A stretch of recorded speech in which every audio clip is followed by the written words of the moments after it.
Bien, en 1977 fue cuando tomé clases en la escuela de cine y fue entonces cuando llegué a las clases. Venía desde la provincia, desde las afueras, y os podéis imaginar, ¿no? Con toda mi influencia de cine estadounidense, pues me encontré con compañeros que tenían pues unas influencias muy diferentes. Todos ellos eran buenos conocedores de directores alemanes, de cinematografía alemana, y para mí esa fue una experiencia bien confusa porque no entendí, ¿no?, que es todo lo que me estaba encontrando. Así que me tuve que poner al día visionando películas alemanas, y si os soy sincero, la verdad es que no me gustaron demasiado. Yo pues también realicé diferentes largometrajes en Alemania y mantuve mi estilo, un estilo que incluso no cambié cuando llegué a Hollywood. ¿Por qué no hice eso? Pues bien, simplemente porque estoy orgulloso del tipo de cine que hacía. And also, when you're obviously well known as a director, but when you study your filmography, especially on your first films, it gives the impression that it's also a part of directing. Production design was also maybe your first love into the filmmaking thing. Cuando echamos un vistazo a toda su filmografía, pues incluso sus primeras películas, ¿no?, me di cuenta que el diseño de producción es algo también muy importante y muy presente en sus producciones, aparte de la dirección que usted también llevaba, ¿es así? When I went to film school, I actually wanted to become a production designer. I had to lie because there was no school for production design, so I went to study directing, but secretly I wanted to become a production designer, and maybe I should have become one, but it didn't work out very well. Bien, de hecho, cuando yo fui a la escuela del cine y lo primero que quería hacer, quería ser diseñador, estudiar diseño de producción, pero tuve que mentir, ¿no?, para poder entrar, porque obviamente estaba estudiando dirección de cine, y quizás debería haberme convertido en haber estudiado diseño de producción, pero acabé siendo director de cine. In my humble opinion, I think Stargate is. Let's see if you agree with this. Stargate probably is one of the first science fiction films, or probably the first science fiction film that integrates so well the CGI into the plot. I think it was really. It was so amazing the first time you were exposed to this film, because it's a new era into how to include this CGI into this kind of science fiction story. Could you elaborate about a little bit how you started into this project, and if you were so conscious that you were doing something so new regarding CGI in cinema? Bueno, me gustaría saber si está de acuerdo con esta afirmación que voy a hacer. Para mí Stargate marcó una era porque era la primera película del género de ciencia ficción que integraba a la perfección muy bien los efectos visuales generados por ordenador con el argumento de la película. Para mí fue algo impresionante porque, como digo, era el inicio de una era. ¿Cómo contempló usted este momento y era consciente del impacto que tendría sobre esta industria? Stargate was an idea to a movie which I had the first time in film school, and I was just waiting until I had a big enough name to get the money for it, because I knew that this movie will be quite a big step up for me in budget. Because I envisioned, these new visual effects. I envisioned, these morphing masks, which were a big part of the story. And I only could do it after I had done my first American film called Universal Soldier. So there was a big step for me. And at that time, in Hollywood, everybody said you cannot do science fiction films because only Star Trek or Star Wars works. And I said, why? Everybody kind of at that time believed that if you do a science fiction film, it has to be either Star Wars or Star Trek. and we did it anyway. ¿Qué es lo siguiente que tiene en mente destruir? No, lo siguiente que tiene en mente destruir. Destruir. That's a good kickstart. Thank you very much. What is the next thing that you're planning on destroying? I'm in all likelihood I will do the sequel to Independence Day. Oh, really? Yeah. Pues seguramente haré la secuela de... But I only believe it when I stay standing on the set. Pero no me lo voy a creer hasta que esté en el set ya rodando. ¿Tienes algo en particular que te guste de esa época, así como El Patriota o Anonymous? Well, the only movies that are not about catastrophes in your filmography, I would say they are history movies. Period films. Yeah. No, I mean, ¿cómo pregunta era, perdona? Sí. Si personalmente le gustaba más que fuera de época y no actual, me refiero, como todas. With movies like The Patriot or Anonymous, was there anything special that you liked about these movies that wanted to be set back in history and not in the current times? I always believed, that movies, can, recreate, worlds, and history is recreation of a world. Lesser so in The Patriot than in Anonymous, where we recreated Elizabethan England. And it's, for me, always fascinating, because I'm very interested in history, to recreate these worlds and trying to imagine how do these people lived, how was theater, the central, new, thing in that world. And it was, for me, just interesting. He came into our set, which was like a recreation of Elizabethan theater. He said, "This is amazing." He always was dreaming, about to play in one of these houses. And I would like to ask you whether you were conscious about the impact that this movie was going to have on not only on this industry, but also on TV shows, on the fans. It's pretty much like the impact that Star Wars had back in the day as well. Well, I, over the years, realized what kind of impact it has, and I strongly, suggested to MGM, who has the rights to Stargate, to make a new movie, because originally Dean Devlin and I, we wanted to do actually 3 movies, but because, the movie was like sold separately to video and theatrical, it was never possible. But now, because video or DVD is not as important anymore, it's possible. And we actually made a deal now with MGM and Warner Brothers to redo the first one as a reboot and start a new franchise. Because I thought, when I see what Marvel does with all these, their superheroes, I think Stargate is a equally big kind of world, and a world worth exploring. ¿Cuáles han sido los motivos que te han llevado a rechazar esos proyectos de peso que te han podido ofrecer? Well, I would say that pretty much everyone here knows your filmography. And we know that some of the productions are huge, but I'm mostly interested in knowing what are those projects that you denied back in the day, and if you could actually tell us the reason why you denied them. Or the ones you rejected. Rejected, yeah. I rejected a lot of superheroes. Okay. I grew up in Germany, and I grew up with Thomas Mann, Herbert Hesse.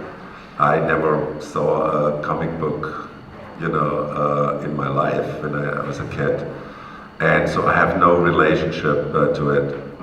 I also never played with Transformer toys, so that's why I said no to that.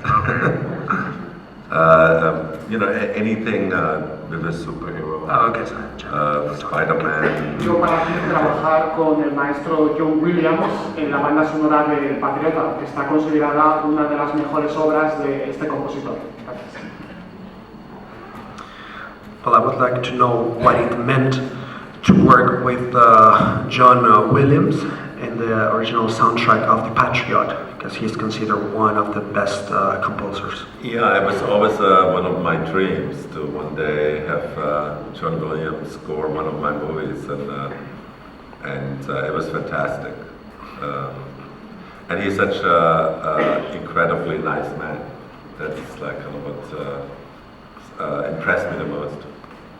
How nice he is. Como creador de Stargate, ha estado también involucrado en la producción de las adaptaciones para televisión. When MGM decided to make it into a TV series, they first came to us, to Dean and me, and we were negotiating with them for a while. But at that time we were also shooting Independence Day. So we didn't have too much time, and they wanted to go right away. And we also had a little bit a different idea about of the budget of the series, because they wanted to do it for, I think, 800,000, 900,000 piece, and we said we were like kind of not sure if this would be the quality we saw it, and we saw more like kind of something like X-Files, which had like 1.4 million or something. So somebody else did it. I always like kind of have the feeling that when you go through an accident or something traumatic in your life, on one hand it's a deeply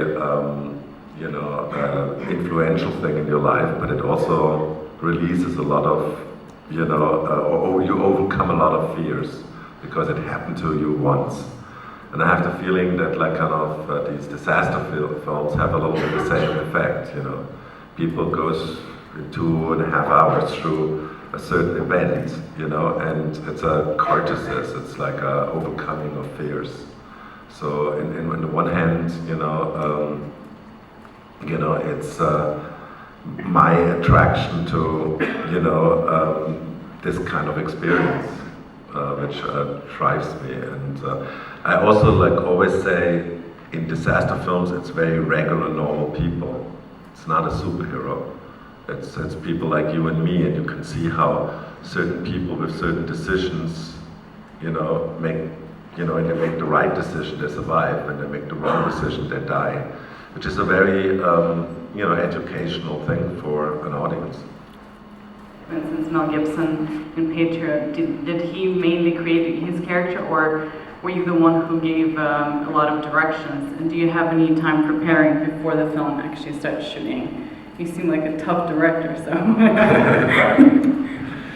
Yeah, sorry. Hola, soy actriz y de hecho mi pregunta va en relación con mi trabajo, ¿no? Me gustaría saber cuál es el tipo de implicación que usted toma como director en la creación de los personajes, de los actores con los que trabaja.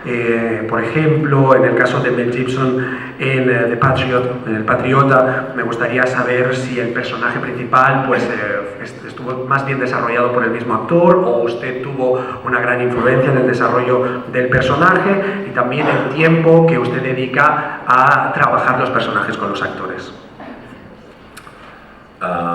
It's in every film with every character different. In Mel Gibson's case, we talked a lot about the film and his character, but really he himself pretty much created the character. I see my function as a director most of the time being, having the bigger picture, looking at the bigger picture, and the actor is like responsible for his character.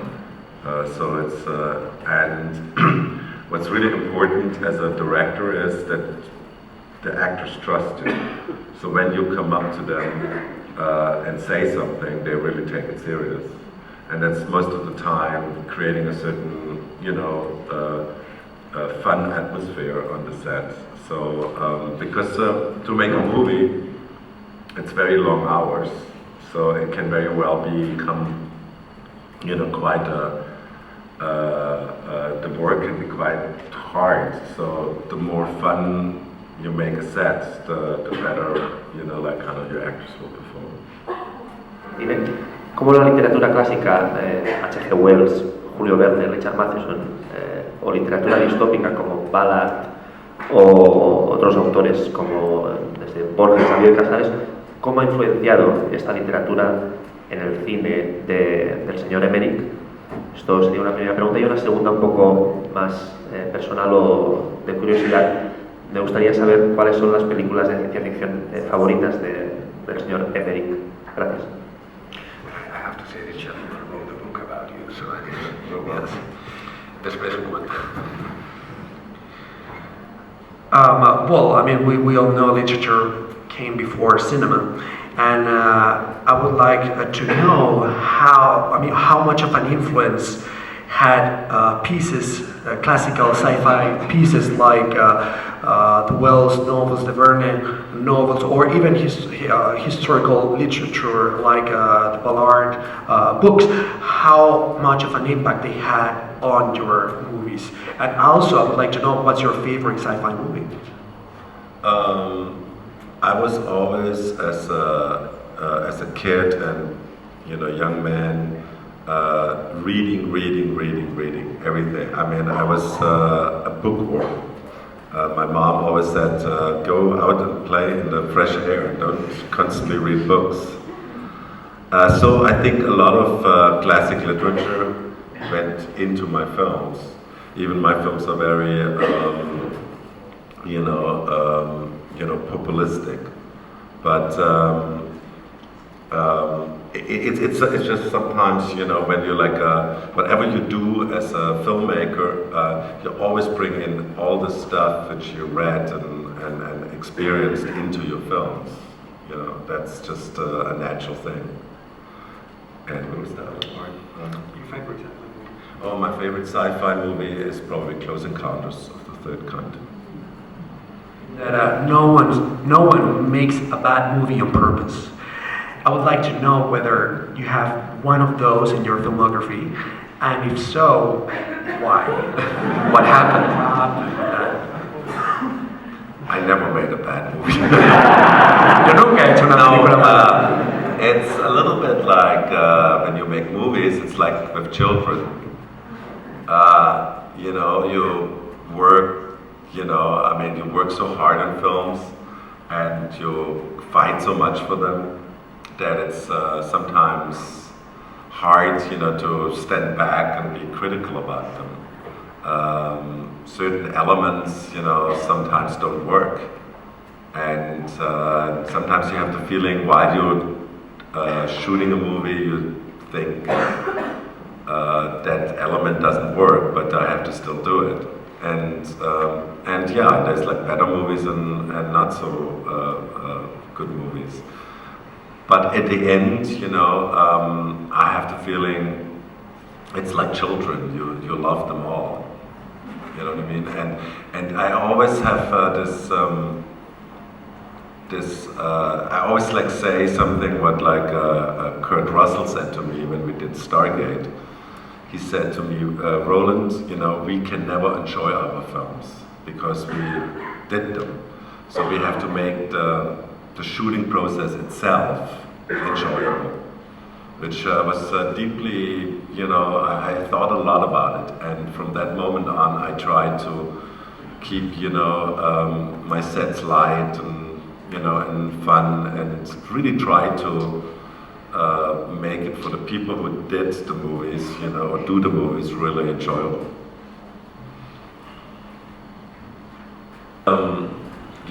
Given a script called The Patriot, so the story was already there, but I worked with the writer a lot, to make it better. And at the center was something which I always, when you look at all my movies, you know, it's very, it's like a theme which goes through all my films. It's like father-son relationship. And at the center of this film was actually probably the deepest felt father-son relationship in any of my movies. And that was the main reason I did it. It was not so much the historical background. That was interesting too, but it was this father-son relationship which I was most interested in. I would like to know how did you feel when you learned that there was another movie on the making at the same time Olympus Has Fallen? And if it affected to the project itself? It sucked. Fue una mierda. I always was making fun of other people when they made 2 volcano movies or 2 asteroid movies, and all of a sudden there were 2 White House movies. It was just unfortunate, and I was so deep already in the film that I didn't have any chance to stop. We had already cast the 2 lead actors, you know, we were like, and the other movie actually had no director for the longest time, and so I didn't took it quite that serious, but then they, you know, found a director and they had already built their sets, so they had, you know, they came out first, and I think for me, you know, the whole shooting of White House Down was super enjoyable. I loved Channing Tatum, I loved Jamie Foxx. They were like 2 great actors to work with. I have a last question because I'm sure almost nobody here knows that you're actually a foodie, something that I discovered yesterday. Yeah. That's really important. Would you like to elaborate about that? Because I was so curious about this, actually. Ayer descubrí una cosa que me pareció muy curiosa y creo que es algo que no todo el mundo sabe, y es que eres un gran aficionado del buen comer. Así que me gustaría que me comentaras un poquito sobre esta afición tuya. Yes. You know, because I'm not like busy enough, I started a restaurant in Los Angeles. And actually bought it mainly because I liked the decor so much. It's a Moroccan restaurant. It looks like when you go in there, you think you're American. Doncs si visiteu Los Angeles, aneu al restaurant de Roland Emmerich, estaria molt bé. Doncs moltíssimes gràcies, està molt ocupat, ha de marxar ja, se'n va de fet d'aquí unes hores cap a Los Angeles. Ha sigut fantàstic tenir-vos a tots aquí.